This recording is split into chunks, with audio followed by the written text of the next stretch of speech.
Violet Hale's last silver dollar hit the floorboards before she could catch it. Edgar Pruitt had flicked it off the counter with one finger, the way you'd brush away something dirty, and it spun across the wood and stopped against the boot of a stranger at the back of the room. The whole store went still. 20 pairs of eyes found her face. Pruitt leaned on the counter and smiled. "We don't extend credit to women traveling alone out here, sweetheart. Not without a man to back it. If this story found you tonight, we're glad you're here. We'd be grateful if you'd take a moment to subscribe and follow along. Drop your city in the comments so we can see how far this story has traveled. Now let's get back to Violet." The coin had stopped spinning. It lay on its side against the boot of the man at the back of the room. He hadn't moved. He hadn't looked at it. He was looking at her. Violet Hale did not bend down to pick it up. She had ridden 4 days on a stage that smelled of wet wool and other people's fear. She had slept sitting upright with her carpet bag on her lap because there was no room to set it down. She had eaten half a biscuit at the last station stop and called it dinner, and she had stepped off that stage in Harlow, Nevada, with exactly $1 silver, a letter of employment from a man named Aldous Green, and a set of credentials from the Cincinnati Board of Education that she had rolled carefully and wrapped in oilcloth to protect from the rain. Aldous Green had been dead for 6 months. The man at the telegraph office had told her this without looking up from his desk. Fever, he said. Took him fast. The school board had dissolved along with him. There wasn't a school board in Harlow anymore. There wasn't a school. She had stood in the street with that information settling over her like the dust from the stage wheels. Then she had picked up her carpet bag, straightened her spine, and walked to the only bank in town. Edgar Pruitt ran the Harlow Territorial Bank and Assay Office from behind a counter of polished oak that he clearly believed made him a man of consequence. He was 60 or near it, thick through the middle with the particular confidence of a man who had never once been told no by anyone who could hurt him.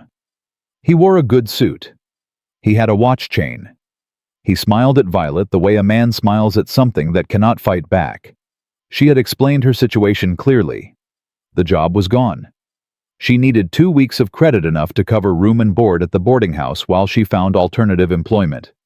She had her credentials. She had 3 letters of professional reference from Cincinnati. She was educated, capable, and willing to work. Pruitt had listened to all of it with his hands folded on the counter. Then he had reached out, picked up her silver dollar, looked at it, and flicked it off the edge like a piece of dirt. The coin hit the floor. The store, because the bank shared its front room with a general supply counter, the way everything in a small town shares space with everything else, went completely quiet.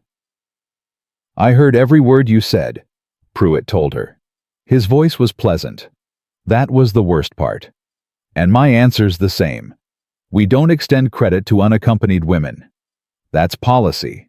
Has been since I opened this bank. It's nothing personal, miss." "Violet," she said. "My name is Violet Hale." "Miss Hale." He said it like a correction. "I'd suggest you get back on the next stage east before you spend that dollar on something you can't afford." A woman by the fabric bolts covered her mouth. 2 men near the door exchanged a look. An older man in a canvas jacket stared at his boots. Nobody said a word. Violet looked at the coin on the floor. She thought about her mother, who had pressed that dollar into her hand at the train station in Cincinnati, and said, "Hold on to this until you absolutely cannot." She thought about 4 days on a stage. She thought about Aldous Green dead in the ground for 6 months, and the letter in her bag that she had read so many times. The creases were starting to tear. She did not pick up the coin. She set her carpet bag on the counter, opened the top, and pulled out the oilcloth roll. She unrolled it on the polished oak, smoothed it flat with both hands. Her credentials. Her references. 3 years of work. Every examination passed, every student promoted, every commendation from the Cincinnati board in careful printed ink. "I have a degree in classical education," she said. Her voice came out steady. She was proud of that. "I read Latin. I read French. I have worked as a legal clerk. I understand land contracts and deed language, and I can teach every subject from arithmetic to rhetoric. I am not asking for charity. I am asking for 2 weeks of credit in exchange for work I can demonstrably perform." Pruitt looked at the documents on his counter. He looked at them the way he had looked at her silver dollar, like something that didn't belong there. Then he gathered them up, tapped the edges against the wood to straighten them, and handed them back to her. "Like I said." He turned away. Next stage leaves Thursday. Something scraped against the floor at the back of the room. Boot heels, slow and unhurried. The coin clinked as a boot nudged it aside. A man stepped out from behind the tall shelf of dry goods. He was tall, lean through the shoulders, with the particular kind of stillness that some men carry, the way other men carry noise. Dark brown hat pulled low, a dark brown vest over a white shirt with the sleeves rolled to the elbow. His hands were empty. He hadn't reached for anything. He walked to the counter, stopped beside Violet, and looked at Pruitt with pale, dark eyes that held no expression at all. He reached into his vest pocket and set something on the counter. A folded paper. Violet glanced at it without meaning to. Property deed. Harlow County notation at the top. His name in the signature line, Calvin Morrow. "She works for me," the man said. His voice was low, not raised, not soft, just flat and certain, the way a fence post is certain. "Starting today, I need a record keeper. She's got the credentials for it." Pruitt stared at the deed. He stared at the man. Something moved behind his eyes, not fear exactly, but the cousin of fear, the kind that knows better than to show itself. "Cal," he said, "you don't have to—" "Didn't ask for your opinion." Cal Morrow didn't look at him. He looked at Violet. "Pick up your bag." Violet looked at him. He was a stranger.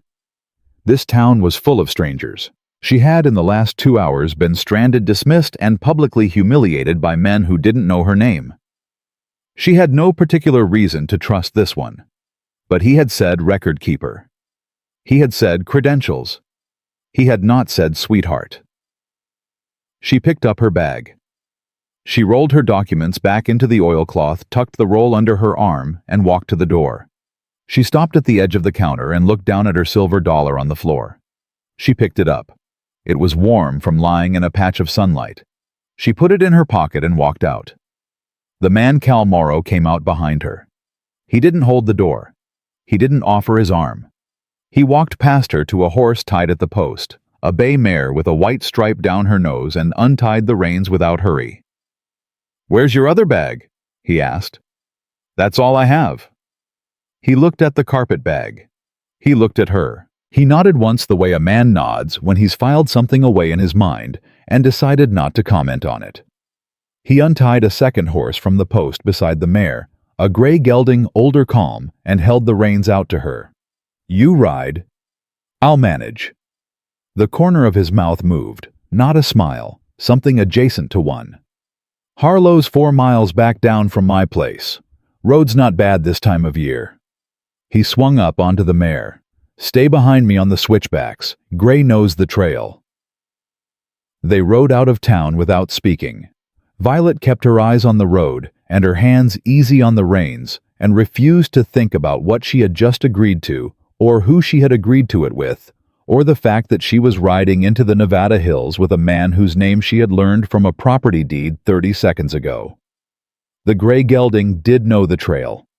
He picked his way up the switchbacks without any guidance from her, and Violet used the time to breathe and to think. She was good at thinking. It was next to reading the thing she was best at. Calvin Morrow. She had heard the name once before at the telegraph office that morning when she was learning about Aldous Green's death.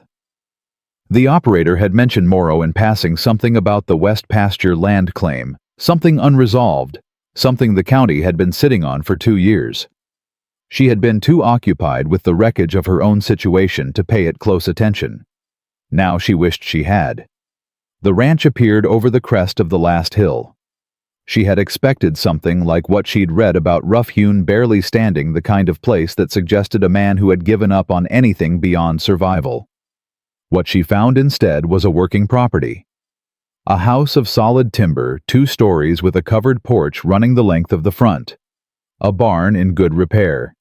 Fenced pasture that ran down the slope toward a creek line. Neat, functional, maintained. Not prosperous, but cared for.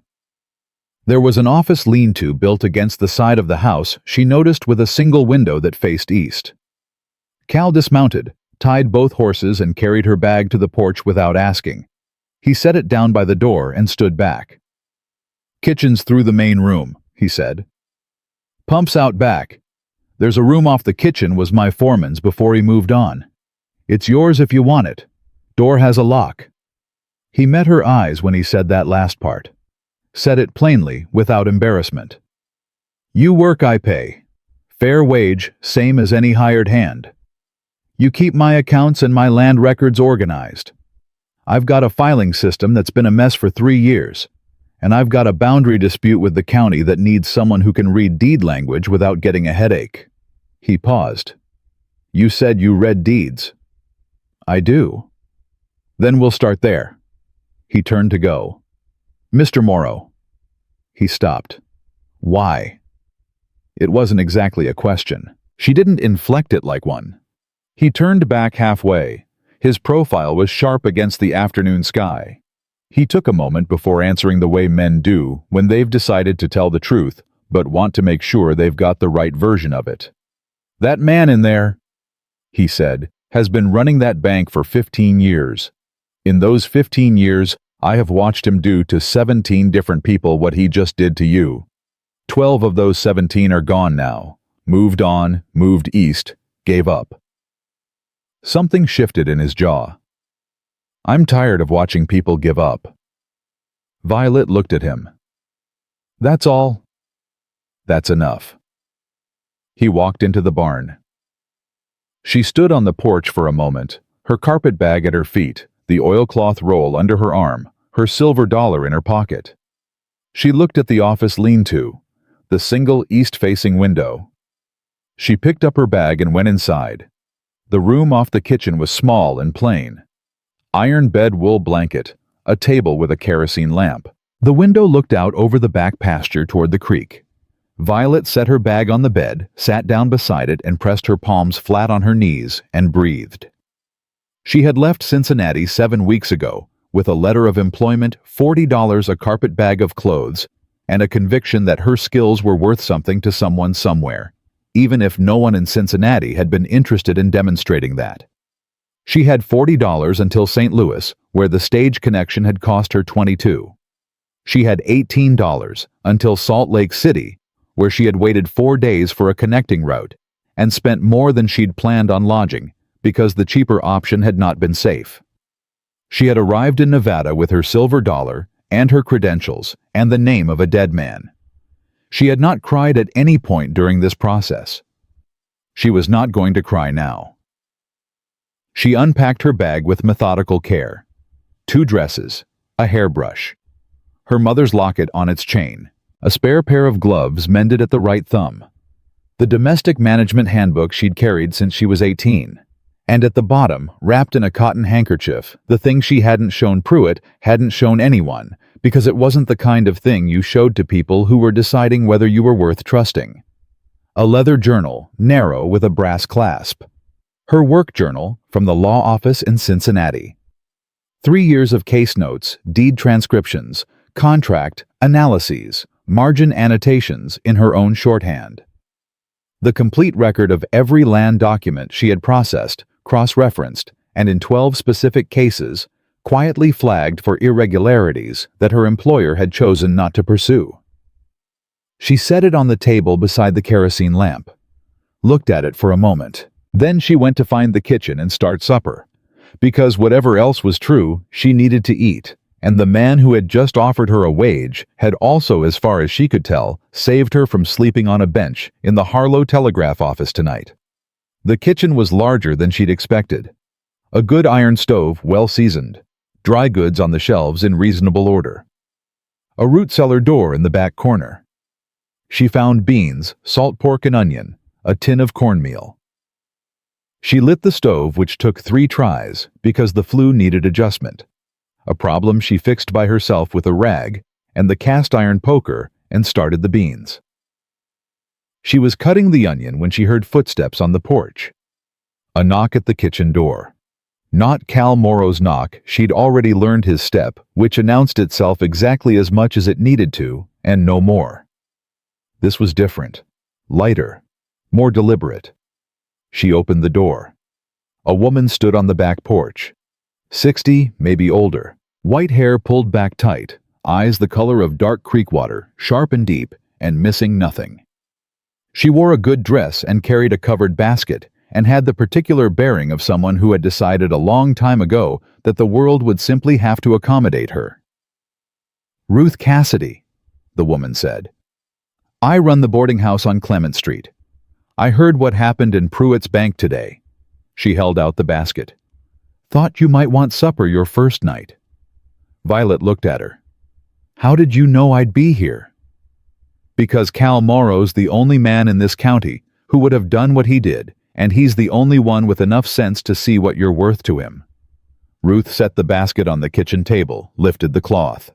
Fresh bread, a pot of something that smelled of rosemary and beef, butter wrapped in paper. "He's not good at asking for help," Ruth continued. "Never has been. But he's been alone on this land for 2 years with a box of papers he can't make sense of, and a county boundary dispute that's eating him alive, and not one person in this valley with the education to help him sort it out." She looked at Violet directly. "You've got that education." "I've got credentials," Violet said. "Whether I've got the education remains to be demonstrated." Ruth's mouth curved. Not a full smile. An acknowledgement. "I like you already." She folded the cloth back over the basket. "Word of warning. Pruitt will hear you're out here by morning. He hears everything in this town. He has for 15 years. She paused. "You said something in that bank today about reading deed language." "I did." "Make sure you meant it." Ruth Cassidy picked up her basket. "Because there are people in this valley who've been waiting a long time for someone who could read what's actually written in those documents instead of what Pruitt tells them is written." She moved to the door, stopped. "The beans need another 20 minutes." She walked out. The door closed behind her. Violet stood in the kitchen for a moment. Then she turned back to the stove, adjusted the flame under the beans, and went to her room to retrieve her work journal. She was sitting at the kitchen table with the journal open and the lamp lit when Cal Morrow came in from the barn. He stopped when he saw the journal. His eyes moved from it to her face. "Supper in 10 minutes," she said. Ruth Cassidy brought bread. Ruth was here. She was. Violet turned a page. "She said you have a boundary dispute with the county. She said it's been going on for 2 years. He was quiet for a moment. He moved to the sink, pumped water, washed his hands. "It has." "What kind of dispute?"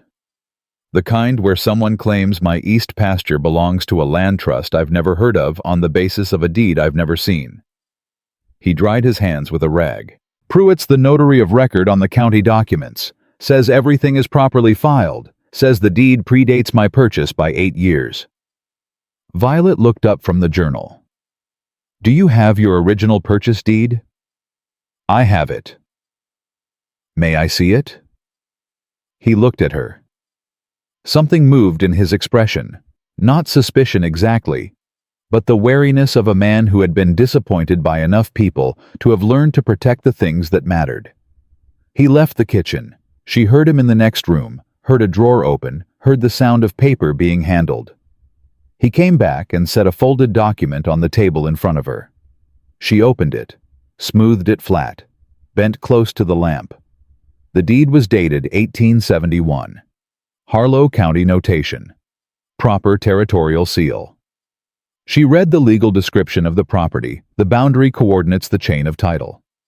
She checked the notary signature at the bottom. She read it again. Then she opened her work journal to a page near the back, compared something, read the deed a third time. Cal Morrow sat down across the table and waited. He was good at waiting. She could feel it off him, the particular patience of someone who had learned that impatience is just another way of telling the world you don't trust it to deliver. "When was the boundary claim first filed against you?" she asked. "February of last year." "Did they show you the competing deed?" Pruitt had a copy, said the original was in the county archive. Did you go to the archive? Something shifted in his jaw. Archives in Pruitt's bank, second floor. A beat. He said the documents aren't available for public review without a formal legal petition.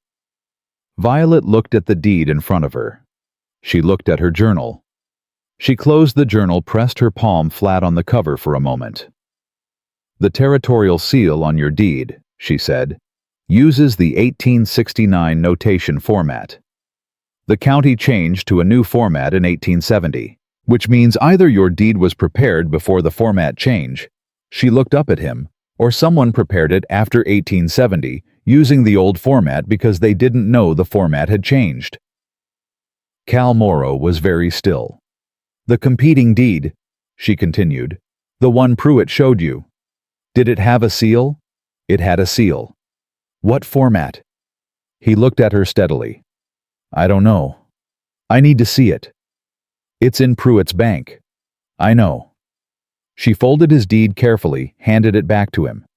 I'll need to see it anyway. He took the deed. He didn't put it away immediately. He sat there with it in his hands, looking at her in the lamplight, and whatever he was measuring, he seemed to find what he was looking for, because something in him settled. Beans are burning, he said. Violet stood up, turned back to the stove.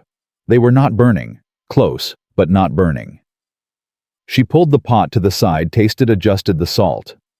He set the table without being asked. 2 plates, 2 spoons, the bread Ruth had brought unwrapped from its cloth.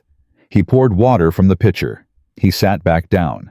They ate in near silence, the way 2 people eat when there is too much to say, and neither of them has yet decided which part to say first. The lamplight moved against the walls. Outside, the Nevada night settled over the hills, cool and clear and vast. You said you worked in a law office, Cal said finally. 3 years. Why'd you leave? Violet broke off a piece of bread. She looked at it. My employer had a client who was acquiring farmland outside Cincinnati, 40-acre parcels mostly, small farmers who'd been on the land for 20 years.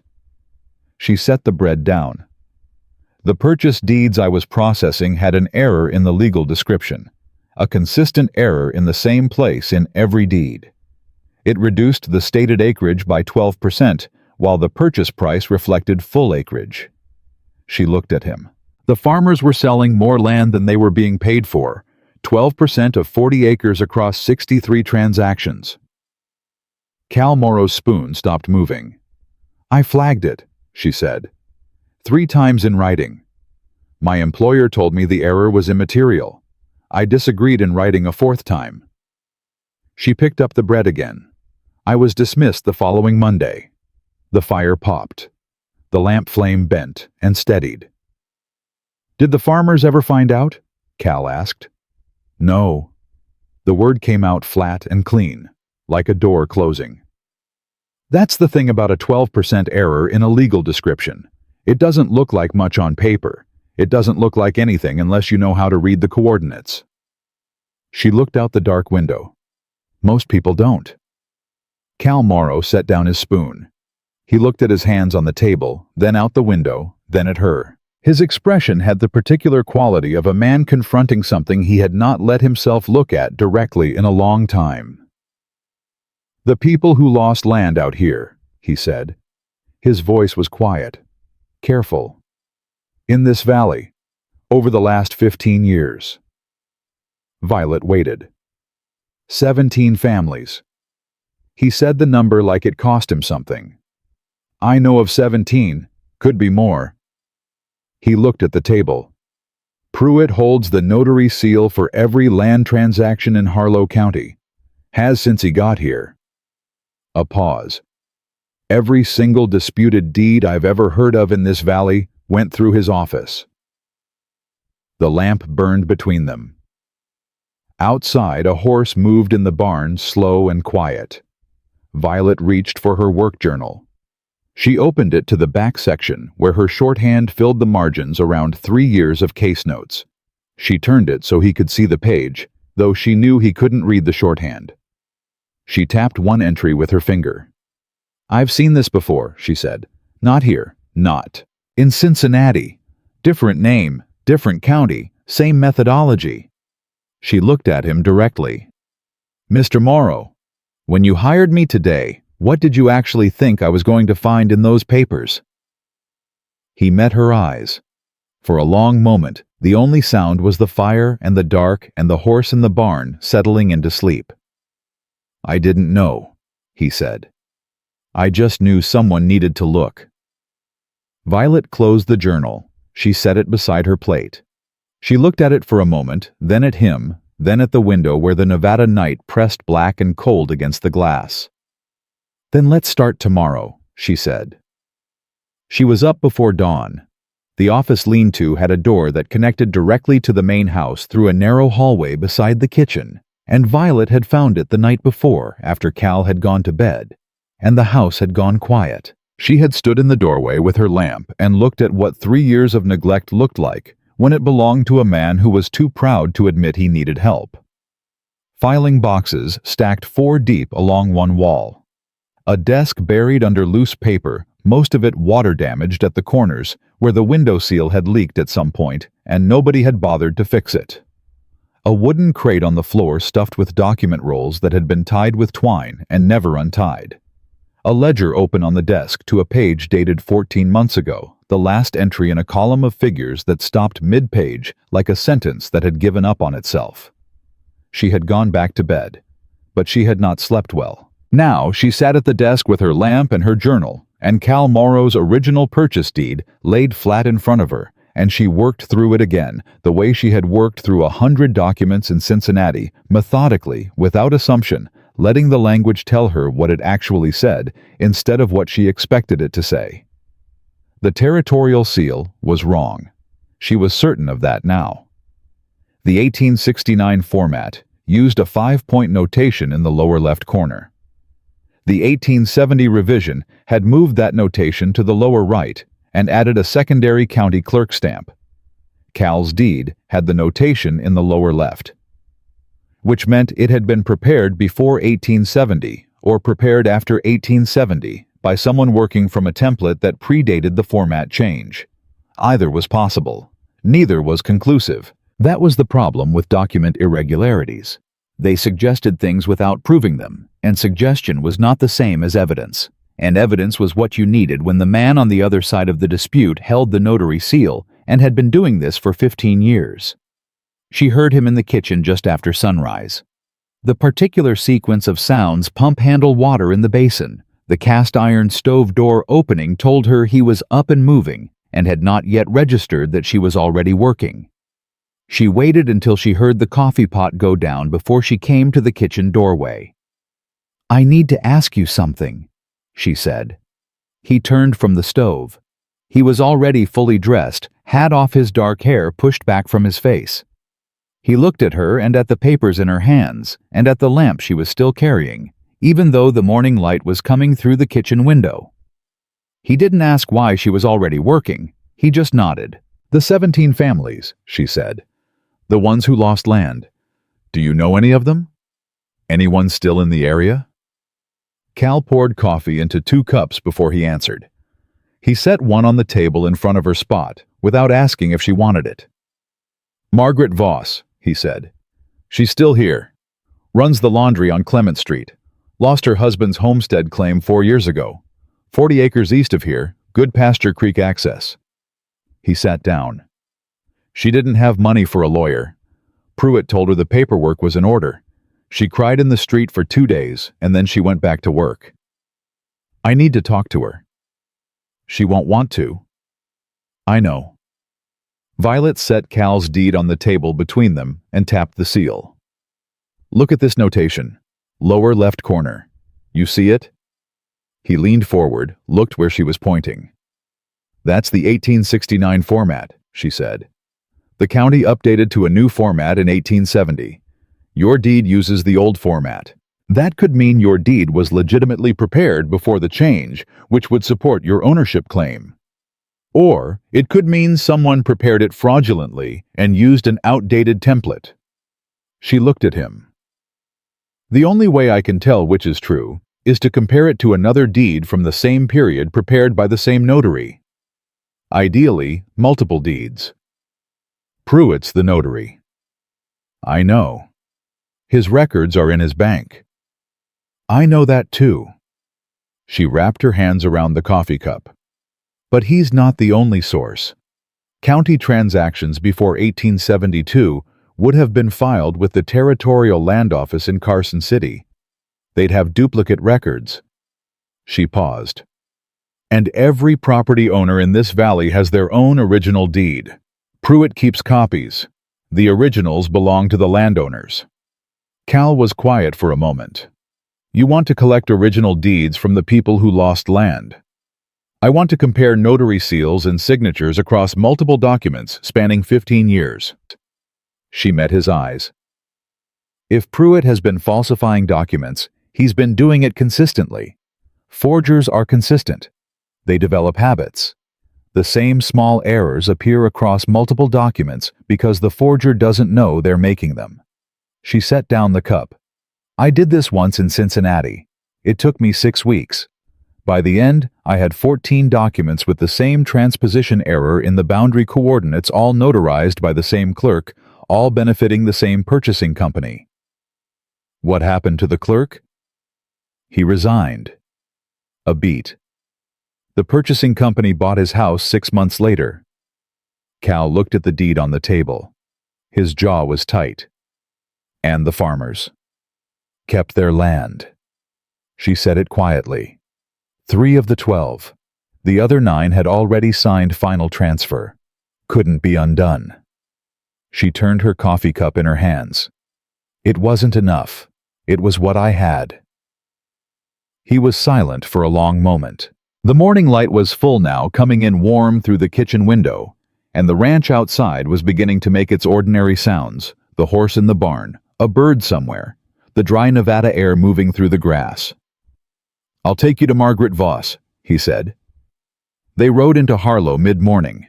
Violet had her work journal in her bag, and her credentials in their oilcloth roll, and her silver dollar in her pocket, where it had been since yesterday.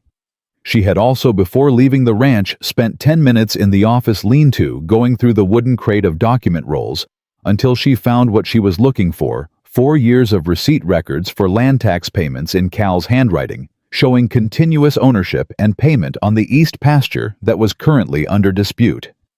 She had tucked those into her bag as well.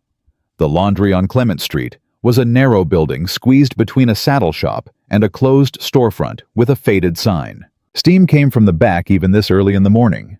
A hand-painted board above the door read, Voss Clean Work Fair Price. Cal held the door. Violet went in. The woman at the washtubs was younger than Violet had expected, mid-40s maybe, though the work had added years to her face. Fair-haired once, strong across the shoulders. She looked up when they came in, and her expression changed when she saw Cal Morrow moved through something complicated, settled on careful. Cal, she said. She didn't look at Violet. Margaret. He took off his hat. This is Violet Hale. She's working for me, keeping my land records. Margaret Voss's hands went still on the washboard.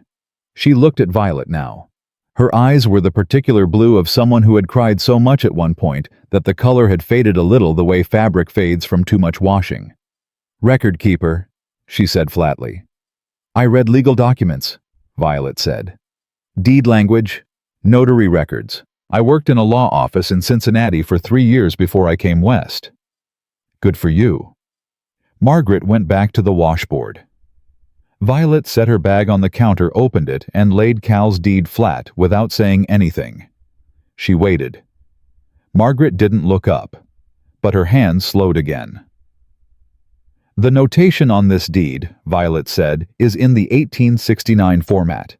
The county changed formats in 1870. Edgar Pruitt is the notary of record. She paused. If the deed for your husband's homestead claim shows the same inconsistency, it would be grounds for a formal challenge. The washboard stopped completely. Margaret Voss's hands rested on the rim of the tub. She stared at the water. My husband's deed was filed legal and proper, she said. Pruitt said so. The sheriff said so. The county clerk said so. The county clerk gets his notary certifications approved by Pruitt, Violet said. Silence. Steam moved through the room.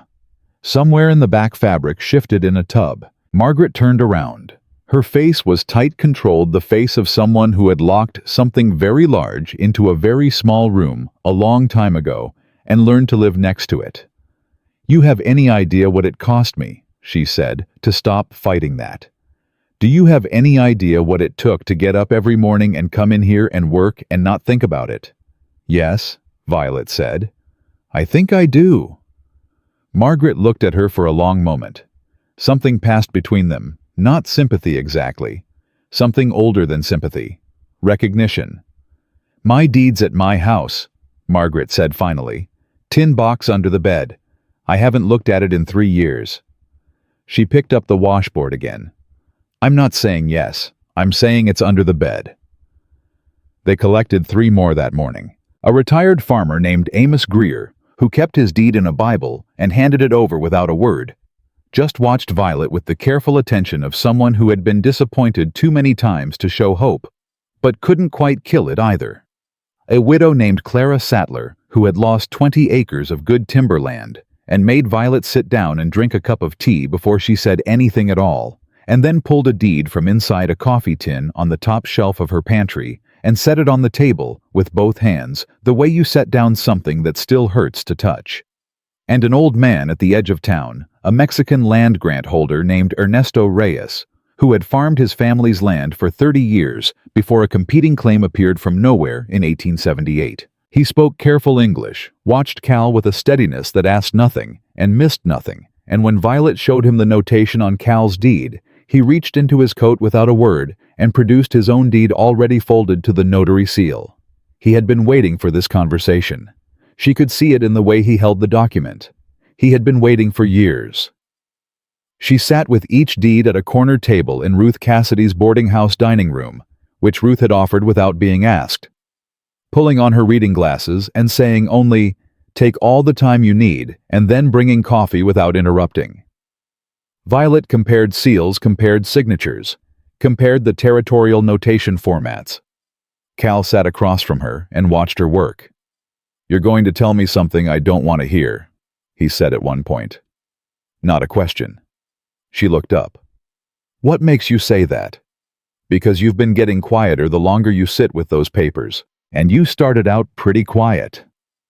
She set down Ernesto Reyes's deed. She aligned it with Clara Sattler's deed, and Margaret Voss's deed, and Cal's own deed, 4 documents side by side spanning 11 years of Harlow County land transactions. Every one of these seals, she said, uses the lower left notation format. 4 documents spanning 1869 to 1879. She pointed. This one is dated 1875, 5 years after the county changed formats. It should be using the 1870 notation. It isn't. Cal leaned forward. And the signature. She pointed to the notary line on the 1875 document. Look at the P in Pruitt. The downstroke crosses the bowl. Now look at the same letter on the 1869 document. She pointed. It doesn't cross. It never crossed on authentic documents from that period. I know because I've seen enough notary signatures from this era to know how the letter form was taught in that decade. She sat back. She pressed her fingers together in front of her mouth and looked at the documents. Someone prepared fraudulent competing claims, she said, using outdated templates and a forged notary signature, and filed them through Pruitt's office over a period of at least 11 years. She looked at him. Either Pruitt did it himself, or someone did it with his knowledge, and he certified the filings without examination. Does it matter which? Legally, yes. Practically. She paused. No. The result is the same either way. Ruth Cassidy appeared from the kitchen. She set down a plate of biscuits that nobody had asked for, looked at the documents spread across her table, and sat down in the empty chair at the corner with the absolute composure of someone who had known this day was coming and had simply been waiting for it to arrive. How many? Ruth asked. 4 confirmed so far, Violet said. possibly more. I need to see the documents for the other families Cal mentioned. And I need to see the competing deed for Cal's east pasture, the one Pruitt says is held in the county archive. He won't show you that, Ruth said. I know. Which means I need to file a formal petition for document review. Violet looked at Cal. Which requires a witness signature and a filing fee. And it would go through the county clerk. Who reports to Pruitt? Ruth said. Yes. The three of them sat with that for a moment. There's a federal land office, Cal said slowly. Carson City. Territorial records go there. Have to by law for anything touching on the original grant boundaries. He looked at Violet. If Pruitt's been forging competing claims and filing them through his own office, would he have had to file copies with Carson City? Violet thought about that. She thought about the way document fraud worked, the places it left traces, the places it didn't. If the competing claims were presented as corrections to existing territorial boundaries, she said, yes, he would have had to file notice with the Territorial Land Office. The original grants are federal documents. You can't alter boundaries that touch federal grants without federal notation. And if he filed notice with Carson City, then Carson City has records, she said, independent of Pruitt, independent of his archive, independent of his notary seal. Ruth Cassidy picked up a biscuit, broke it in half, set it down without eating it. You'd need to get to Carson City without Pruitt knowing why you're going, she said. Because if he finds out, she stopped. He'll move the documents, Violet said. He'll do more than that. Ruth looked at her steadily. There's a reason 17 families are gone from this valley, Miss Hale. Some of them didn't just leave because they lost their land. Some of them left because staying stopped feeling safe. The dining room was quiet. Through the window, the main street of Harlow went about its ordinary afternoon business, horses, wagons, the distant sound of the feed store loading up. Cal Morrow's hand was flat on the table beside the documents. His knuckles were white.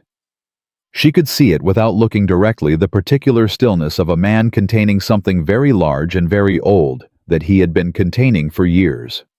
Cal, she said quietly. He looked at her. Is there something you haven't told me? The muscle in his jaw worked. He looked at the documents. He looked at Margaret Voss's deed, at the false notation in the lower left corner, at the forged downstroke of the P. He looked like a man standing at the edge of something he had been deliberately standing back from for a long time. I was deputy marshal, he said. Before I had the ranch. He stopped. Violet waited. February of 1876, he said. I served an eviction notice. McNally family, East Valley. 22 acres homestead, claimed 2 children, the wife was expecting a third. He pressed his palm flat on the table. The paperwork came through Pruitt's office. Looked legal, looked proper. I was 28 years old and I thought legal and proper meant the same thing as right. Ruth Cassidy was very still across the table. Thomas McNally died that winter, Cal said. Exposure. He was living in a tent on his own land because he didn't have anywhere to go. His voice had dropped to something flat and quiet that was worse than any loudness. I resigned the following spring, bought this ranch, told myself I'd never touch another legal document as long as I lived. He looked up at Violet. And then, you walked into Pruitt's bank, he said, and I saw him do to you what he's been doing in this valley for 15 years, and I thought, he stopped, started again. I thought maybe I'd been wrong about the documents part. Violet looked at the 4 deeds spread across Ruth Cassidy's table. She looked at the forged seals, the copied letter forms, the fraudulent notation that had taken land from people who had nothing to fight back with because they couldn't read what was actually written. She picked up her work journal. She opened it to the back section and found a blank page and uncapped her pen. Tell me everything you remember about the McNally filing, she said. Every detail. The document reference number, the date, anything Pruitt said to you, anything that seemed unusual. She looked at him. We're going to Carson City. But first, I need to know exactly what we're looking for when we get there. Cal Morrow looked at her for a long moment. Then he reached across the table and turned the journal so it faced him, and he started to talk, Cal talked for 2 hours. Ruth Cassidy refilled the coffee twice and didn't say a word, which Violet was beginning to understand was Ruth's particular form of generosity, the kind that knew when presence mattered more than speech. Violet wrote without stopping, her shorthand filling 4 pages of the journal, and when Cal finally went quiet, she read back through everything she had and drew a single line under the last entry and looked at what she had. The McNally filing had a document reference number.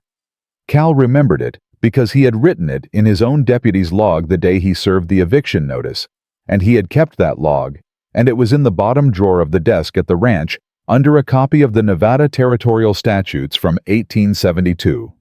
He hadn't looked at it in 3 years. He had not been able to make himself throw it away.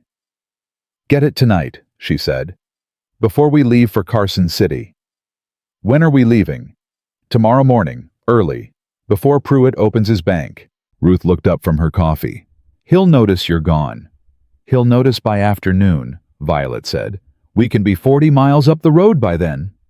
She looked at Cal. "How long is the ride to Carson City?" 2 days on horseback, day and a half if we push. Then we push." She capped her pen, closed the journal, and began carefully stacking the 4 original deeds into a single pile with the edges aligned. She had borrowed them, every one of them, with the explicit understanding that she was responsible for their safe return. Margaret Voss had handed hers over without looking at it the way you hand something to a surgeon, not because you aren't afraid, but because you've decided the fear is less important than what needs to happen next. She wrapped the deeds in her oilcloth and tied the roll with twine from her bag and set it in the very bottom of the carpet bag beneath her spare dress. Then she thought about it and moved it to her work journal pocket instead, where she could feel it against her ribs. They rode back to the ranch in the early afternoon, and the ride was different from the morning. The morning had been about getting somewhere. The afternoon was about what they were carrying back with them, and both of them felt it, the weight of 4 families' worth of stolen land sitting in a saddlebag and a work journal, and the weight of what it meant that a man who had ridden for the law had spent 3 years sleeping 40 feet from a deputy's log that might help undo what the law had done wrong. Cal found the log before supper. He brought it to the kitchen table and set it down without opening it, and stood with his hand on the cover. For a moment, the way Margaret Voss had stood over her deed. Violet understood the gesture. Some objects accumulate the emotional weight of everything that happened around them, and picking them up is not just picking them up. She didn't rush him. He opened it. The entry was dated February 14th, 1876. Eviction notice served McNally Homestead, East Valley, parcel reference number HC-1876-0034, Notary of Record E. Pruitt competing claim filed by Harlan Valley Land Trust document held in County Archive. He had written it in the careful block print of someone who had been trained to record facts without editorializing and reading it. You would never know that the man who wrote those words had driven home that night and sat on his porch until 2 in the morning, unable to go inside. HC-1876-0034, Violet said. She wrote it in her journal. "That's the reference I need. If that document was filed with notice to the Territorial Land Office in Carson City, it will be in their index under that number." She looked at him. "And if it's in their index, I can request a certified copy." A certified territorial copy carries federal weight. Pruitt's county seal means nothing against a certified federal document. Cal looked at the log entry. "And if it's not in their index, then Pruitt filed a fraudulent competing claim without notifying the Territorial Land Office, which is a federal offense. Either way, it helps us." He closed the log. He didn't put it away. He left it on the table, and Violet understood that too, that he was done keeping it in a drawer. They ate supper almost without speaking, but it was not the silence of 2 people with nothing to say. It was the silence of 2 people who had said enough for one day, and were sitting with it, and the difference was something Violet felt in her chest rather than her head. After supper, she went to the office lean-to and worked until the lamp burned low cross-referencing the entries in her work journal against the deed records she had collected, building a document index the way she had been trained to do it. Chronological cross-referenced by party name and reference number, with a notation column for irregularities. By the time she stopped, she had a 4-page summary of 11 years of systematic land fraud in Harlow County, written in her clearest hand, with every source document identified by date and reference number and current location. She dated the summary and signed it and set it on top of the oilcloth roll in her journal pocket. Evidence needed 2 things to matter. It needed to be accurate and it needed to survive. She was thinking about that second requirement when she heard it. Hoofbeats. Coming up the ranch road, moving fast. She was out of the office and in the main hallway before the sound fully registered, and Cal was already at the front door, one hand on the frame, looking out into the dark. The lamp he was holding threw a circle of yellow light across the porch. His other hand was at his hip, not on the gun, but near it. The rider pulled up hard at the edge of the light. Young man, maybe 20, on a horse that had been pushed hard enough to be breathing heavily. He looked at Cal, and then at Violet standing behind him in the hallway, and then back at Cal. "Mr. Morrow." He was catching his breath. "Ruth Cassidy sent me. Said to come fast." He swallowed. Pruitt was asking around town this afternoon. About her. About what she's doing here. Cal's hand moved to the door frame. His knuckles went white against the wood. What did people tell him? Don't know exactly. But Hector at the feed store said Pruitt came in and wanted to know, did he know anything about a woman from back east going around collecting deed documents from folks. The young man's horse shifted under him, restless from the hard ride. Ruth says if you're going to Carson City, you should go tonight, not in the morning, tonight. Cal looked at Violet. She had already turned back toward the office. She was moving before she had consciously decided to move the way your body acts when your mind has been preparing for a possibility it hoped wouldn't arrive. She gathered the documents from the desk. The index summary, the oilcloth roll, Cal's original deed, the deputy's log, and had them in her bag in under 2 minutes. She put on her coat. She checked the pocket with the journal. She checked the pocket with the silver dollar. When she came back to the front room, Cal had the horses saddled. She didn't ask how he'd done it that fast. She put on her bag, and he handed her the gray gelding's reins without a word, and they rode out into the Nevada night, heading north. The young man rode back toward town. They rode in the opposite direction. For the first hour, neither of them spoke. The road north was good enough in the dark, wide and packed, and running alongside the creek line, which gave them sound to navigate by when the moonlight was enough and landmarks to find when it wasn't. Cal knew the road. She could tell by the way he moved on the mare, not cautiously but fluidly, the particular ease of someone following a path their body remembers. How did he find out so quickly? She asked when they were far enough from town that her voice felt safe.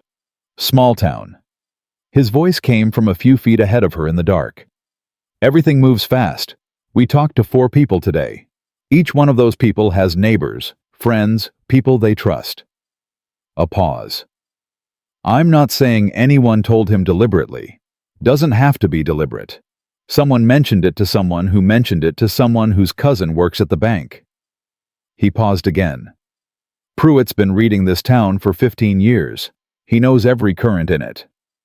Then he'll know we've gone by morning. Yes. Will he try to stop us? The mare's hooves on the creekside road, the gray gelding keeping pace 2 feet behind, the Nevada dark around them enormous and indifferent.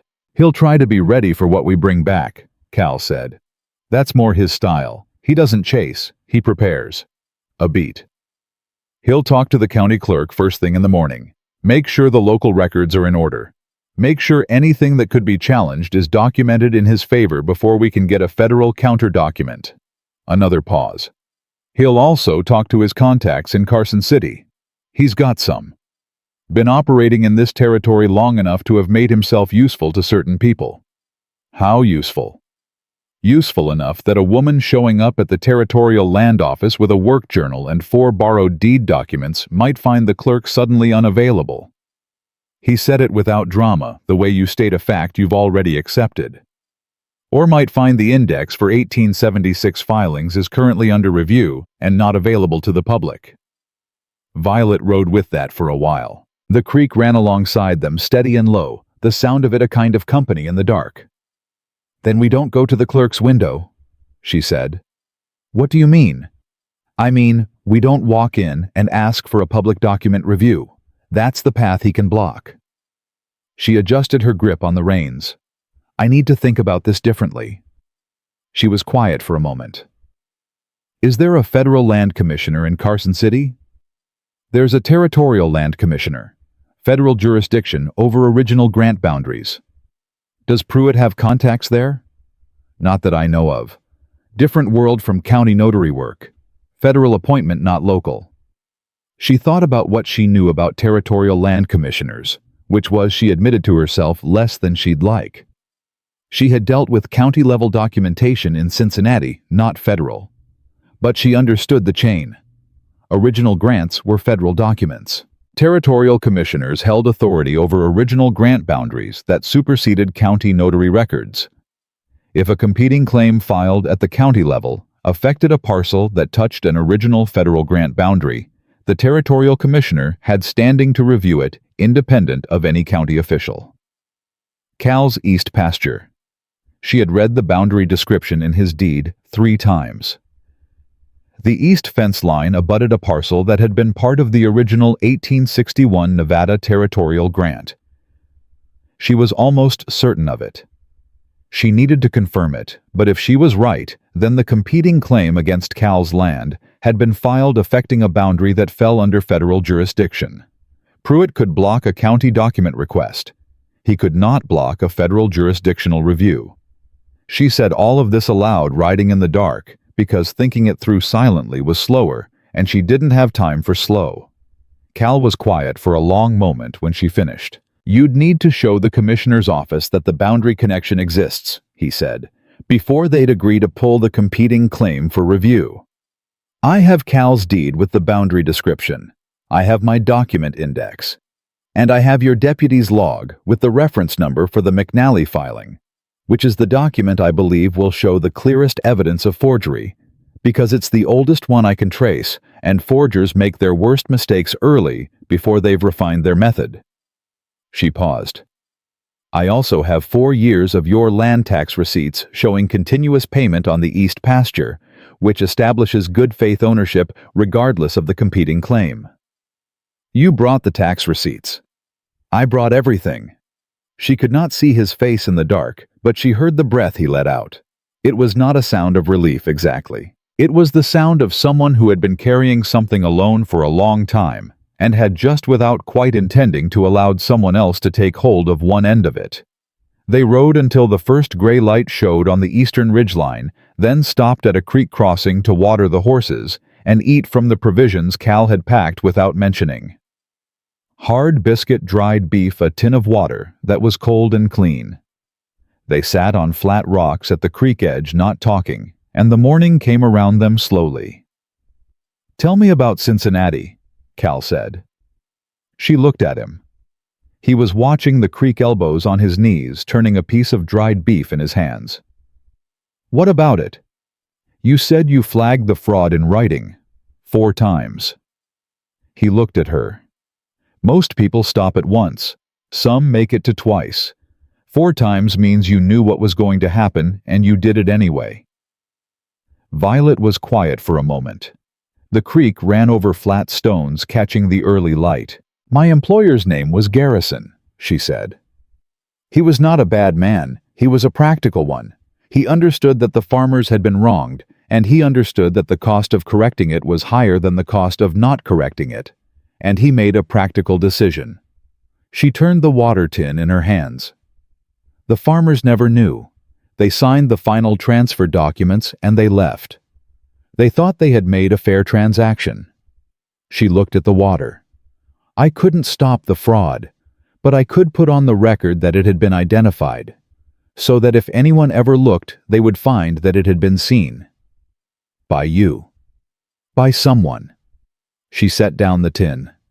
"It cost me the job, But the notation is in the file. It exists. It's real. She looked at him directly. That's the thing about written records, Mr. Morrow. They outlast the people who make them. They outlast the people who try to hide them. They just sit there and wait for someone to come along who can read them. Cal Morrow looked at her for a long moment. The morning light was full now, and she could see his face clearly for the first time since the night before. The lines around his eyes, the particular quality of his expression, something in it that had been closed down, and was now very slowly working its way open. "Cal," he said. She looked at him. "You've been calling me Mr. Morrow for 2 days." The corner of his mouth moved. "Cal is fine." She held his gaze for a moment. "Cal," she said, and the words sat simply in the morning air between them. He nodded once, stood up, brushed the dust from his knees. They were back on the horses within 10 minutes. Carson City was still the better part of a day's ride away, and Pruitt had had the night to make his preparations, and the Territorial Land Commissioner's office closed at 5 o'clock in the afternoon, and would not open again until 9 the following morning. She did not let herself think about what happened if the commissioner's office turned them away.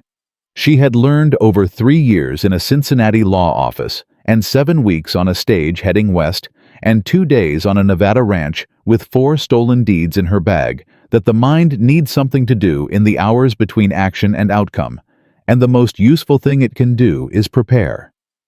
She went through the documents in her head one more time as the horses moved north. Every reference number, every date, every notation format irregularity, every forged downstroke on the letter P. She had it. She was ready. What she was not prepared for was the rider they met 10 miles south of Carson City, coming south at a hard gallop on a gray horse with Harlow County dust still on his boots. He pulled up when he saw them, and Violet recognized him. The county clerk's assistant, a pale young man named Davis, who had been sitting behind the counter at the courthouse the one time she had passed it on the main street of Harlow. He looked at Cal. He looked at Violet. He looked at her bag. His face was doing something complicated that it was not well trained enough to conceal. He had not been riding to meet them. He had been riding to Carson City ahead of them. Cal brought the mare to a stop directly across the road. The gray gelding stopped beside him. The 3 horses stood in the morning sun on the empty road north, and nobody said anything, and the silence lasted exactly long enough to tell all 3 of them everything they needed to know about what was happening. "Davis," Cal said. His voice was quiet and even. "Where are you headed?" The young man's mouth opened, closed. He looked at the road ahead, and at the road behind, and at the place where Cal Morrow's hand rested near his hip. Not on the gun, never quite on the gun, but near enough to make the geometry of the situation clear. "I have business in Carson City," Davis said. "So do we," Cal said. "Reckon we can ride together." It was not a question. Davis looked at Violet. She looked back at him with the same steady attention she had given to every document she had ever read, without assumption, without anger, just clear-eyed and patient, and entirely unwilling to look away. He turned his horse north. The 3 of them rode toward Carson City together, and not one of them spoke a single word for the next 4 miles, and the silence was the loudest thing Violet had heard since she stepped off the stage in Harlow with a silver dollar and a dead man's letter, and the unshakable conviction that what was written could be proven if only someone was willing to read it. Davis rode between them the whole way into Carson City, which Violet suspected was exactly what Cal had intended when he positioned the mare on the road. Not threatening, not imprisoning, just present the way a fence post is present, quietly establishing where the boundary is without needing to announce it. She watched Davis from the corner of her eye. He was young, mid-20s at most, with the particular tension of someone who had been given a task by a man he feared and was now uncertain whether completing it was still possible. His hands were tight on the reins. He looked straight ahead. He did not try to ride faster. She wondered what Pruitt had told him. She wondered how much Davis knew, and whether what he knew was enough to make him dangerous, or just enough to make him useful to someone else's danger. There was a difference. She had learned that in Cincinnati, the people who understood what they were participating in were less common than the people who had simply been handed a task and told not to ask questions. Davis, she thought, was the second kind. That didn't make him harmless, but it made him something she could work with if she had to. Carson City announced itself slowly, the smell of wood smoke and worked metal, the sound of more voices than Harlow ever produced, the packed earth of a real road with wheel ruts worn deep from years of commerce. Cal knew where the Territorial Land Commissioner's office was. He had been there once years ago for a boundary survey confirmation on the North Pasture when he first bought the ranch. He led them through the main street without hesitation and stopped in front of a low building with a federal seal above the door. He dismounted and looked at Davis. "You can leave your horse at the post," Cal said, "and come inside with us. Or you can ride back to Harlow right now and tell Pruitt you didn't make it in time." He held Davis's eyes. "Either way, what's in that office isn't changing." Davis stared at him. Something worked behind the young man's face, the slow calculation of someone adding up a set of numbers he had been told would come out one way and was only now suspecting they came out another. He looked at Violet. She said nothing. She had found over the years that silence was frequently more convincing than argument, because it gave people room to reach their own conclusions, and conclusions people reached themselves tended to stick. Davis tied his horse at the post. He followed them inside. The Territorial Land Commissioner's office had the particular smell of federal buildings in the West, paper and ink, and the faint mustiness of documents stored in a dry climate where the air pulled moisture out of everything. A clerk looked up from behind a counter. Behind him, floor-to-ceiling wooden filing shelves with labeled drawers, the kind that held the accumulated land history of a territory that had only been a state for 14 years. "I need to speak with the commissioner," Violet said, "regarding a jurisdictional review of competing land claims in Harlow County that may affect original territorial grant boundaries." The clerk looked at her. He looked at Cal. He looked at Davis, who was standing slightly behind them both and staring at the floor. "Commissioner Aldridge is in a meeting." "I'll wait." The clerk hesitated. People who said, "I'll wait," with that particular quality of certainty were a specific kind of problem, not aggressive, not demanding, just immovable. He had likely met the type before. "It could be some time," he said. "I have time," Violet said. She set her bag on the counter, opened it, and placed her document index on the wood between them. 4 pages careful hand, every source document identified, every irregularity notated. She let him look at it without explaining it. "I also have 4 original deed documents covering property transactions in Harlow County, spanning 1869 to 1879. A deputy marshal's log from 1876 with a filing reference number for a competing land claim, and 4 years of continuous land tax receipts establishing good faith ownership of a parcel currently under disputed boundary claim." She looked at him steadily. "When Commissioner Aldridge's meeting concludes, please tell him that Violet Hale from Cincinnati is here with documentary evidence of systematic notary fraud affecting federal grant boundary parcels in Harlow County, Nevada." The clerk looked at the document index. He looked at her. Then he stood up and went through the door behind him without saying anything further. Davis made a small sound. Not quite a word. Violet turned to look at him. He was still staring at the counter, his hat in his hands, turning it by the brim, the way nervous men do when they need something to do with their fingers. "Davis," she said quietly. He looked up.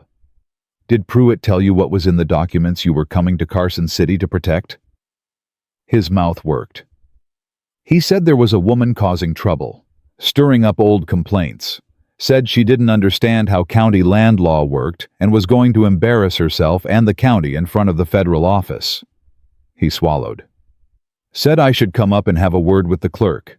Make sure any document requests from Harlow got routed through proper county channels."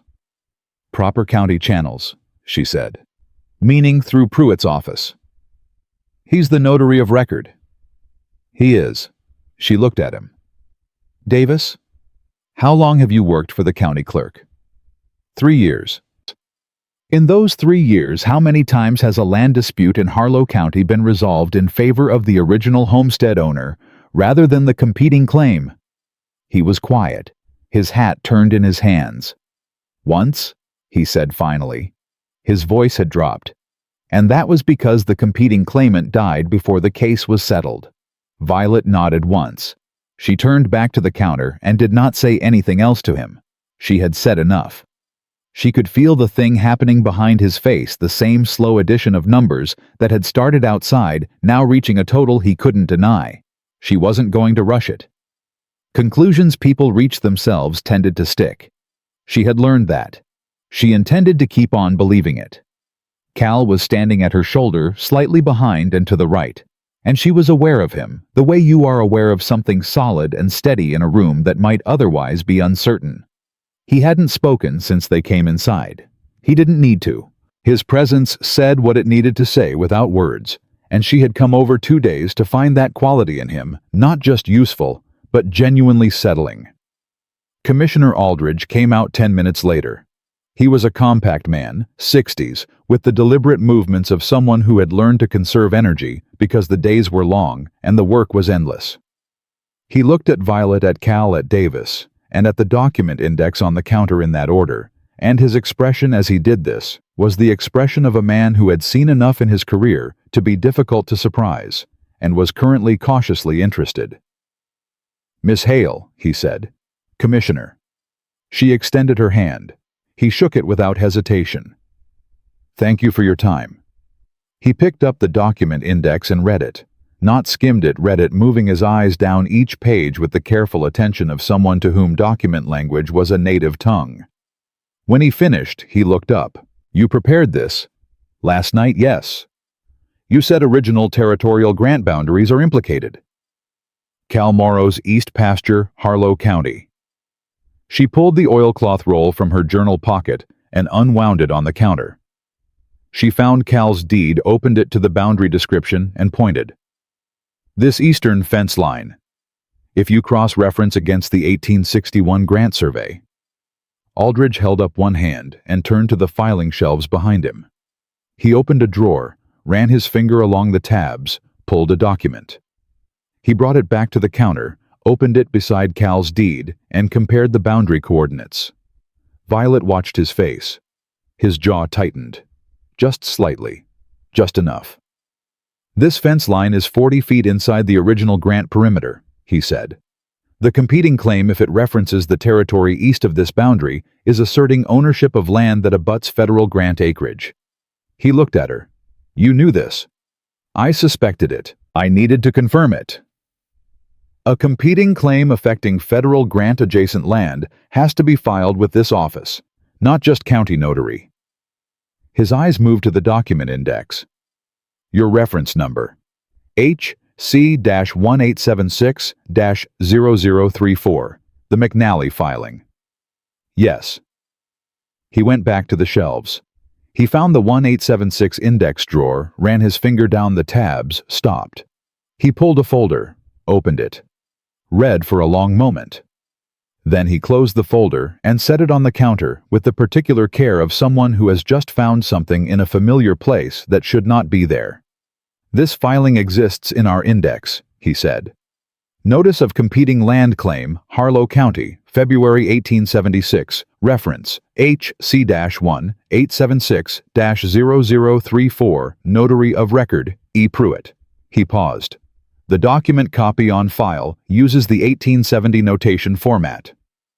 Violet opened her work journal and found the page where she had noted the notation format discrepancy on Cal's deed.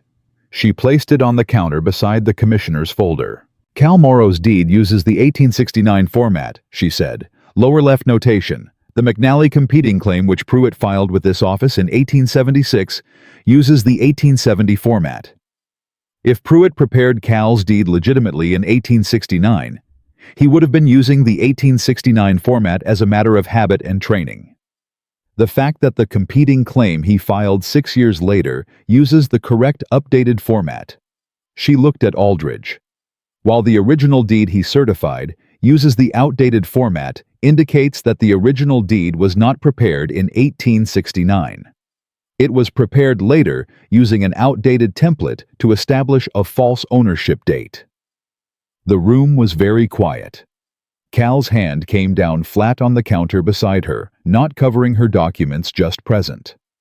The same gesture she had seen at the market square in Harlow, not intervening, not taking over, just making it clear that he was there, and that what she was saying had someone standing with it. Aldridge looked at the two documents side by side for a long time. Then he looked at Cal. "You've been paying land tax on the east pasture continuously." "4 years," Cal said. "Receipts are in her bag." Aldridge looked at Violet. She pulled the tax receipts and set them on the counter without being asked. He went through them one by one, checking the dates, the parcel reference numbers, the county seal on each receipt. "If I initiate a federal jurisdictional review of the competing claims against your property," Aldridge said to Cal, "all county-level enforcement actions against the contested parcel are stayed pending the outcome. That means the boundary dispute is frozen exactly where it stands." He paused. "It also means Pruitt's notary authority over any documents touching these parcels is suspended during review." "How long does a review take?" Violet asked. "Depends on what we find when we pull the full county file." He looked at the document index again. "You have 4 other property owners with potentially affected deeds. I have 4 original deeds with me. I believe there are at least 13 more cases from the same period with the same notation irregularity. I can provide the names of families currently in the area. Some of them still have their original documents."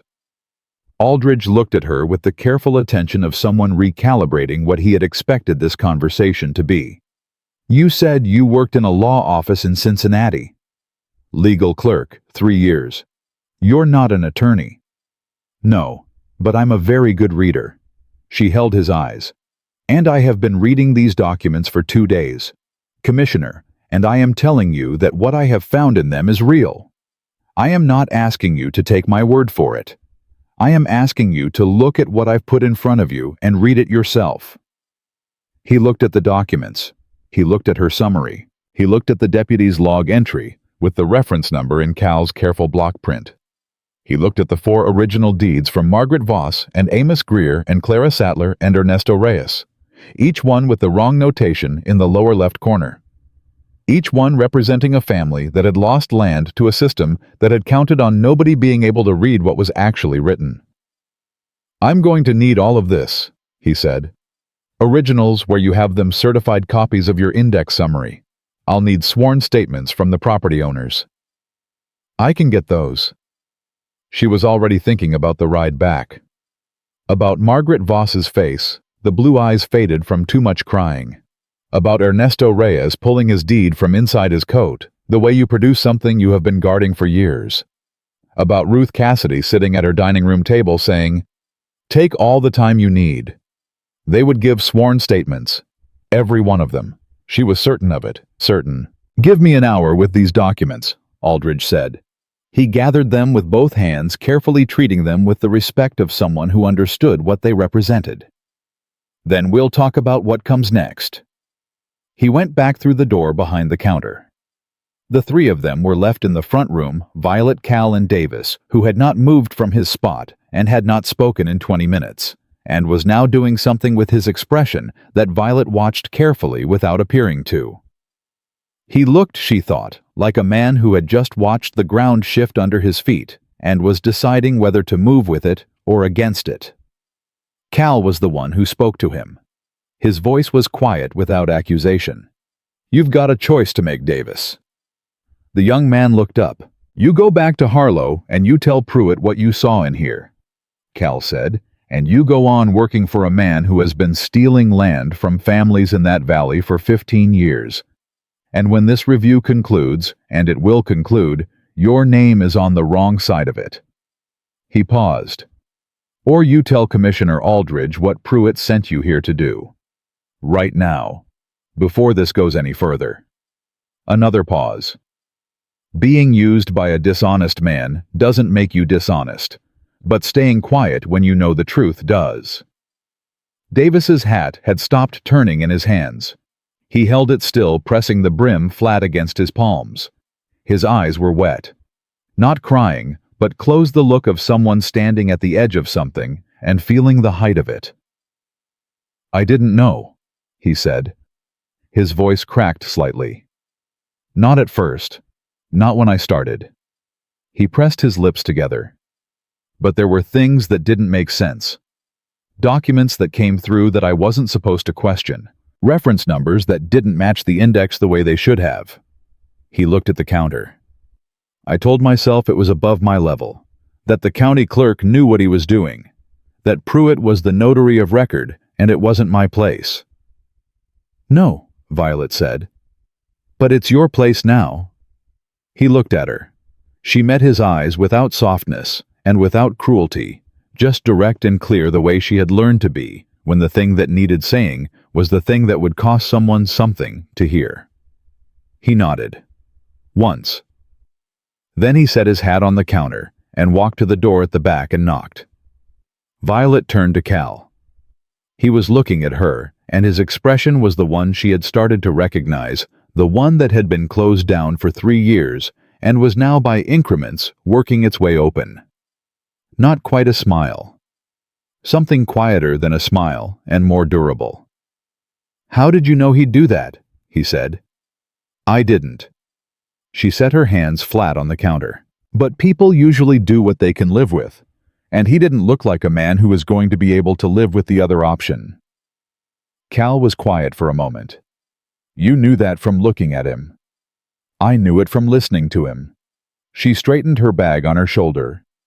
"People tell you what they can bear if you give them room to say it." He looked at her for a long moment. Outside, the Carson City afternoon went about its business.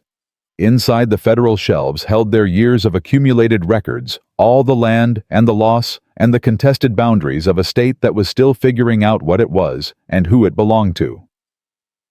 "Violet," he said. She looked at him. He reached out and set his hand over hers on the counter. Not a grip, not a gesture with agenda in it. Just his hand over hers, warm and steady and entirely certain of itself. "Thank you," he said, "for not stopping at once." She looked at his hand over hers. She looked at the documents on the counter. She thought about 4 days on a stage that smelled of wet wool and other people's fear. She thought about a silver dollar flicked off a counter, like something dirty spinning across the floor and coming to rest against a boot that belonged to this man. "Thank you," she said, "for stepping out from behind that shelf." The door behind the counter opened. Commissioner Aldridge came back with Davis beside him, and a clerk carrying a second folder, and the afternoon's real work was only beginning, and neither of them moved their hands until they had to. The afternoon in Commissioner Aldridge's office lasted 4 hours. Davis talked for most of the first one. He sat across from Aldridge at the long table in the back room with his hat in his lap and his hands folded over it, and told everything he knew in the careful, halting way of someone dismantling a structure they had been living inside without examining its foundations. Reference numbers that didn't match. Documents that came through the clerk's office already certified before the clerk had reviewed them. A filing system that Pruitt controlled so completely that the county clerk himself had stopped asking questions about the land dispute cases 3 years ago because questions made Pruitt irritable, and Pruitt's irritability had a way of becoming other people's problems. Violet sat beside Cal and wrote everything down in her journal shorthand. Not because Aldridge's clerk wasn't recording it, because she had learned in 3 years in a Cincinnati law office that the record you control is the only record you can trust completely. When Davis finished, he looked at the table for a long moment. Then he looked at Violet. "The McNally family," he said. "Thomas McNally. Do you know what happened to the wife and children?" "No," she said. "She remarried. About a year after Thomas died. Man named Fletcher up in Reno." He pressed his palms flat on his hat brim. "I wrote down her address once, I don't know why. Kept it in my desk drawer." He looked at Aldridge. "If there's any way to, if the review finds what she's saying it finds..." He stopped. Started again. "Those children grew up without their father's land. I don't know if that can be fixed, but I thought someone should know where they are." The room was very quiet. Aldridge looked at Davis for a long moment. "Write down the address," he said. "Give it to me before you leave." Violet did not look at Cal. She did not need to. She could feel the quality of his silence from 2 feet away, the particular weight of a man hearing the name Thomas McNally said aloud in a federal office for the first time in 3 years, and finding that it hit differently than it had when he said it to himself in the dark. The review of the documents took the remaining 3 hours. Aldridge worked methodically, pulling the county-filed copies of every competing claim from the index drawers, comparing them against Violet's originals, having his clerk notate every discrepancy. The notation format irregularities appeared in 9 of the 11 documents they examined. The signature analysis, which Aldridge conducted with a magnifying glass and a reference book of period notary certification standards, flagged 7 instances of the same downstroke inconsistency Violet had identified in Harlow. By the time they finished the light outside, the windows had gone from afternoon gold to early evening gray, and Aldridge's clerk had filled 12 pages of notations, and the pile of flagged documents on the table was considerably larger than the pile of clean ones. Aldridge set down his magnifying glass. He looked at the table. He looked at Violet. "I'm issuing a federal jurisdictional hold on all contested land parcels in Harlow County that touch grant-adjacent boundaries," he said. "Effective immediately. That freezes every active boundary dispute in the county pending a full review." He paused. "I'm also referring Pruitt's notary certifications to the federal land fraud investigator in Sacramento. That process will take time. Months, possibly. The investigation is outside my direct authority." "But it will happen," Violet said. "It will happen." He folded his hands on the table. "What I can do right now, today, before you ride back to Harlow, is issue certified commissioner's findings on the 4 deeds you brought me. Those findings will state that the competing claims against the Morrow, Voss, Greer, and Sattler parcels are under federal review and carry no enforceable legal weight until the review is complete." He looked at Cal. "For your east pasture, given the direct grant-adjacent boundary implication, I can go further. I can issue a commissioner's declaration of continuous rightful ownership which supersedes any county-level competing claim. That is final. It does not require the investigation to conclude." Cal was very still. "You can do that today." "I can do that in the next 30 minutes. Aldridge pulled a blank declaration form from the stack at his elbow. "I need the full boundary description from your original deed and your continuous tax receipts, which Miss Hale has already provided." He picked up his pen. "The east pasture is yours, Mr. Morrow. It was always yours. This document simply makes it impossible for anyone to argue otherwise." Violet watched Cal's face as Aldridge said this. She had watched his face for 2 days now, long enough to know its usual geography. The controlled jaw, the careful eyes, the expression that kept its contents to itself, the way a river keeps its depth. What she saw now was something different, not dramatic, nothing that would have read across a room. Just the slow, private unwinding of something that had been wound very tight for a very long time. He pressed his lips together and looked at the declaration form, and nodded once, and that was all, and it was entirely enough. They rode out of Carson City in the early dark. The certified findings were in the oilcloth roll.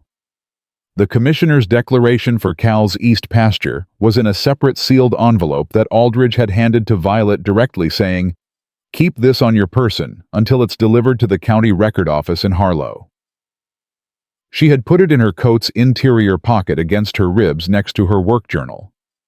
Davis rode south with them for the first 3 miles, then turned off at a crossroads, heading east toward Reno. He had written down the McNally address on a page from Aldridge's clerk's notepad and given it to Cal without a word, and Cal had folded it and put it in his vest pocket, and that had been their entire exchange. It was sufficient. The road back to Harlow was familiar now. The same creek line, the same ridge line against the stars, the same gray gelding finding the trail by memory.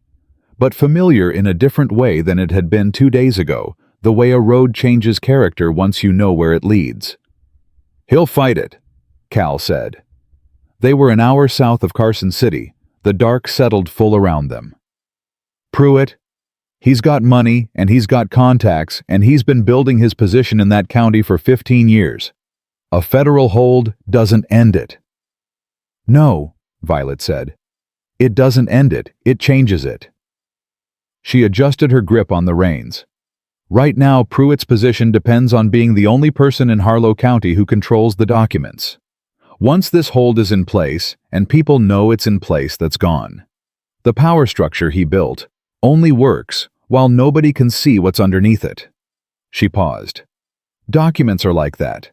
They seem like they're protecting the person who holds them, but the moment someone else reads them, the protection reverses. Cal was quiet for a while. The creek ran alongside them, low and steady. "When the investigation concludes," he said, "assuming it goes the way the documents say it should, it will. When it does, some of those families are gone. People who left the valley because they lost their land. Can't get those years back." His voice was measured the way he kept most things. "McNally's children grew up in Reno because I served an eviction notice based on a document I didn't read carefully enough." "You weren't trained to read it the way I was," Violet said. "That's not an excuse, it's a fact. And the fact doesn't undo what happened." She looked at the road ahead. "But you kept the deputy's log. You kept every document from that period. You kept them for 3 years in a drawer because some part of you knew they mattered and refused to let you throw them away." She paused. "That's not nothing, Cal." "It's not enough either." "No," she said. "But it's what you had, and you used it."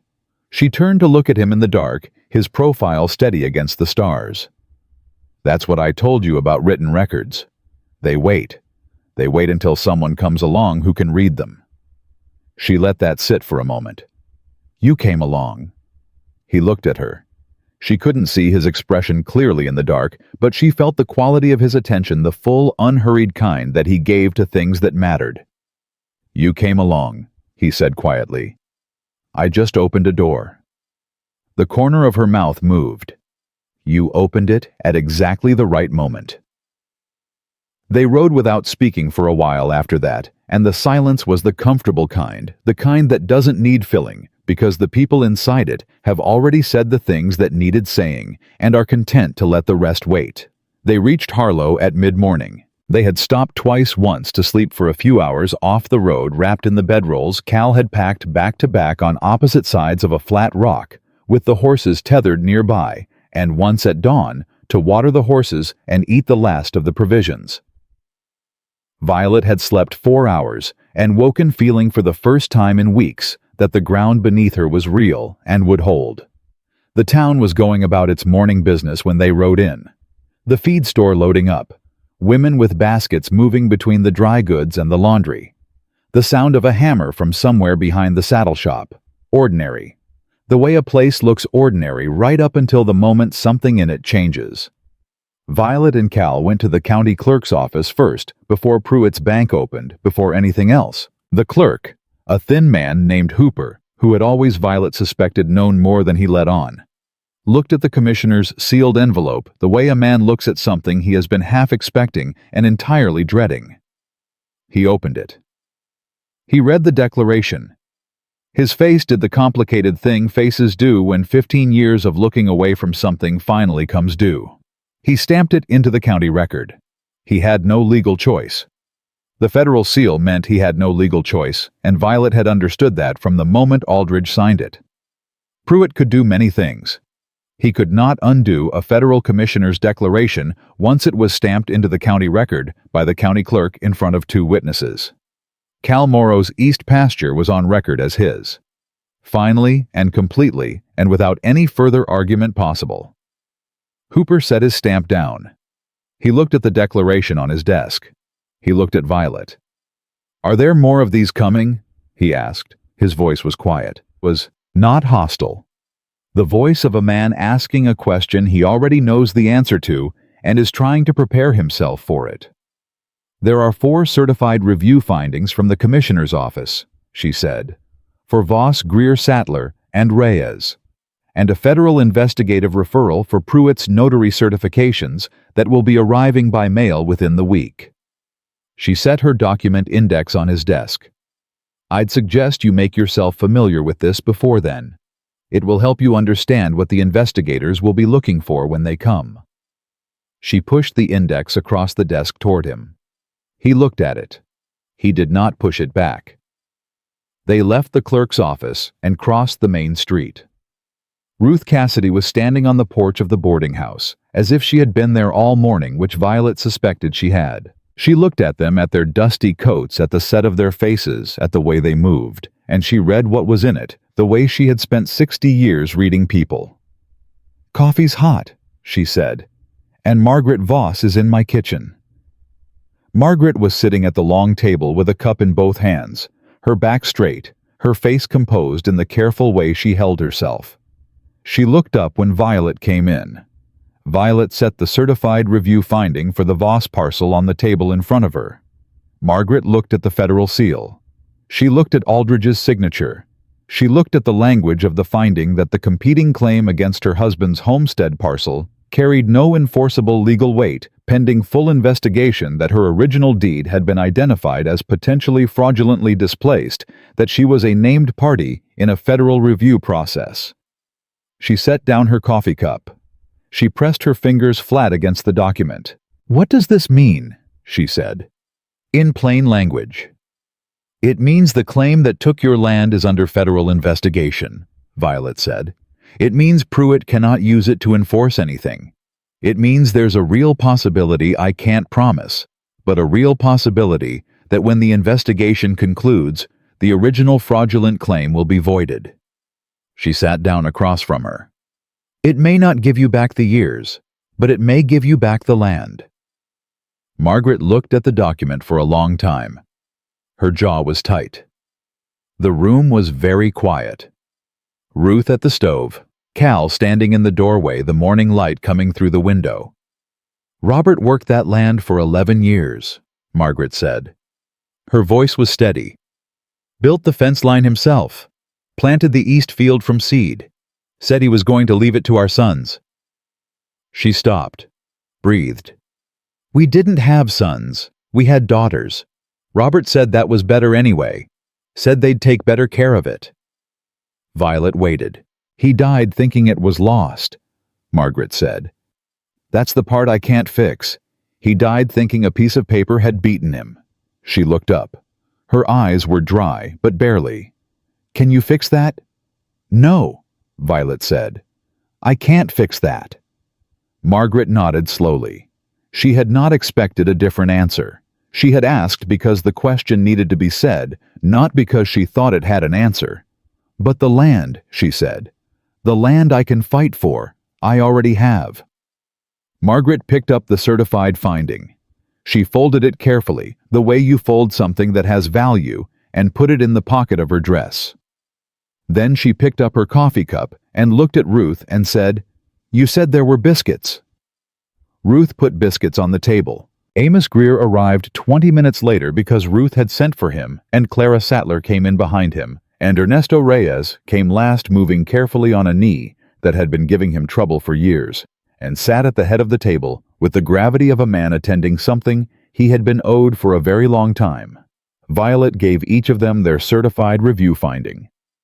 She explained what it meant in plain language, without softening and without false promise, what the investigation could accomplish and what it could not, what the federal hold protected and what it didn't, what would be required of them in the months ahead in terms of sworn statements and document submissions and patience. They listened.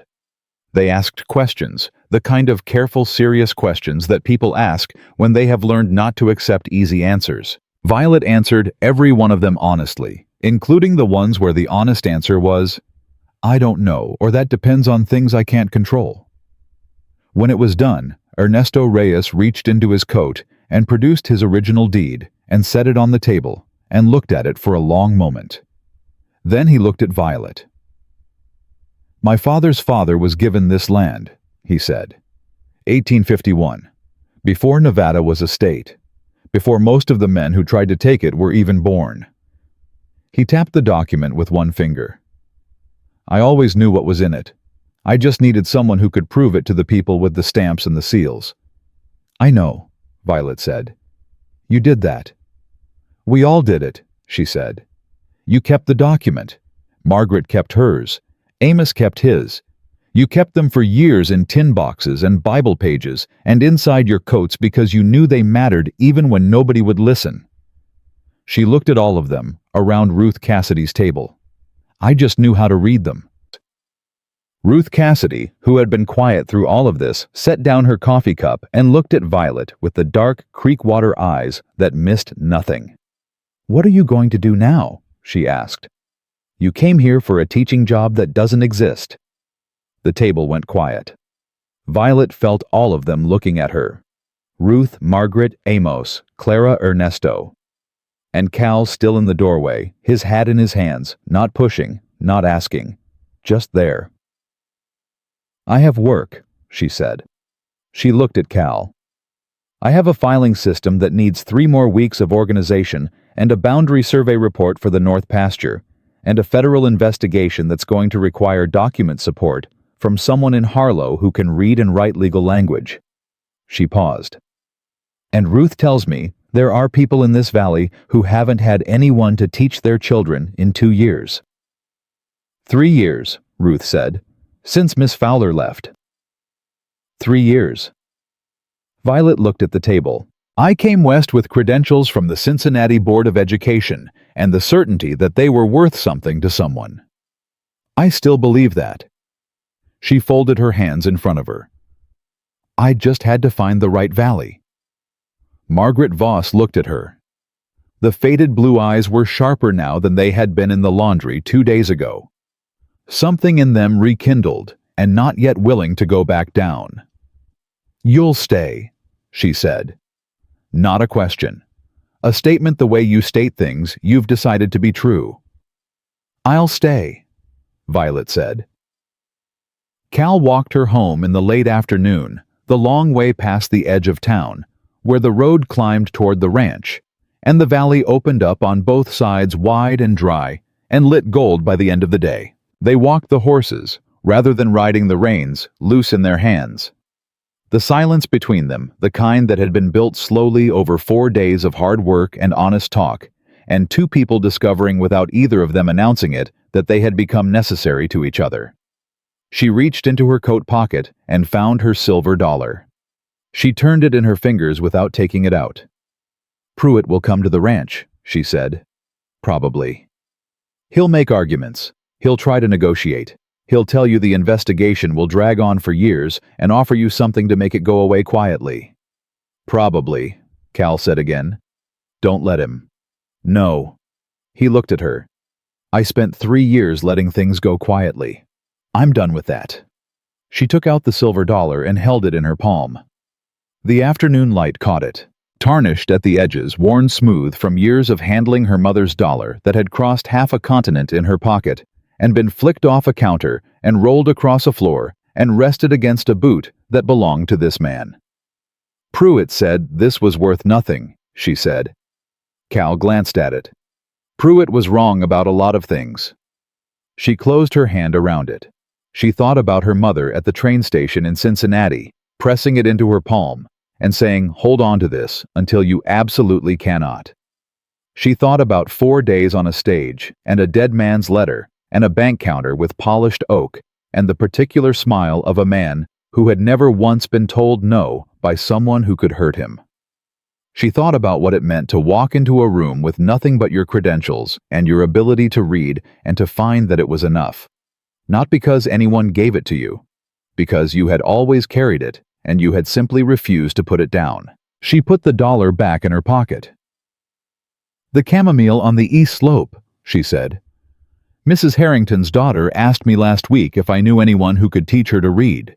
She's 8 years old. She looked at the road ahead. I told her to come to the ranch on Monday morning.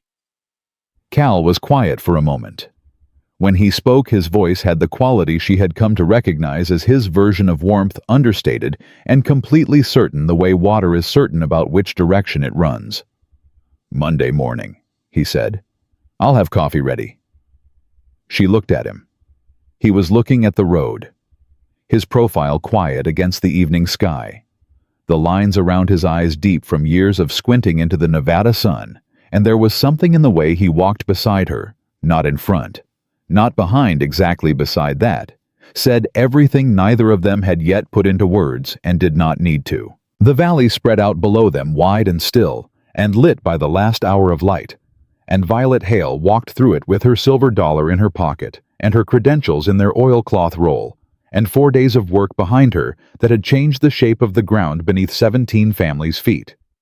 And she understood, in the way you understand things that arrive without announcement, that she had not ended up here by accident. She had read her way here, one document at a time, and she was not finished reading yet.